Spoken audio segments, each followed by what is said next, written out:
Euskararen transmisioa beharrezkoa dela gogorarazi dute euskaltegietako hainbat ordezkarik hezkuntza eragile ezberdinekin batera. Hilabete honetan zabaldu dituzte ateak euskaltegiek eta kurtso berri honetan transmisioaren beharra azpimarratu dute. Etxetako transmisio horrek mantendu zuen euskara. Bestelako biderik ez zegoenean. Badirudi, baina gaur egun familia askotan ez dela transmisio hori ematen. Hizkuntz gaitasun zailtasunak daudelako. Azken urteetako helduen euskalduntzearen bitartez, 300.000 euskaliztun berri daudela gogorarazi du Mertxe Mujika ekako koordinatzaileak bide horretatik jarraitzeko asmoa ageriz. Behin eta berriro esaten ari gara, zatoz euskaltegira, sinistuago delako 300.000 hiztun gehiago ez, askoz gehiago irabaziko ditugula.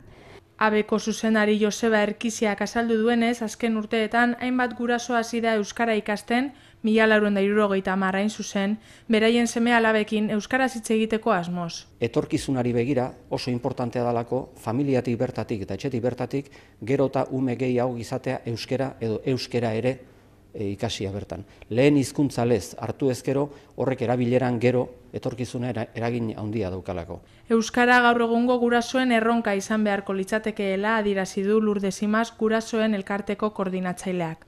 Gurasok prestakuntza behar dugu. Seme-alabekin lan egokia egiteko. Irakasleekiko konplizitatea eta elkarlanaz aparte euskara gure egin behar dugu. Arantza Aurreko Etxea Hezkuntza Sailburuak adierazi duenez, lehen eta bigarren hezkuntzan 3 ikasletik batek dauka etxean euskara erabiltzeko aukera. Datu hauek ikusirik, familiei eskolarekin bat egiteko dei egin die Aurreko Etxeak eta etxeko harremanetan euskara erabiltzearen garrantziaz jabetu beharra dagoela adierazi du.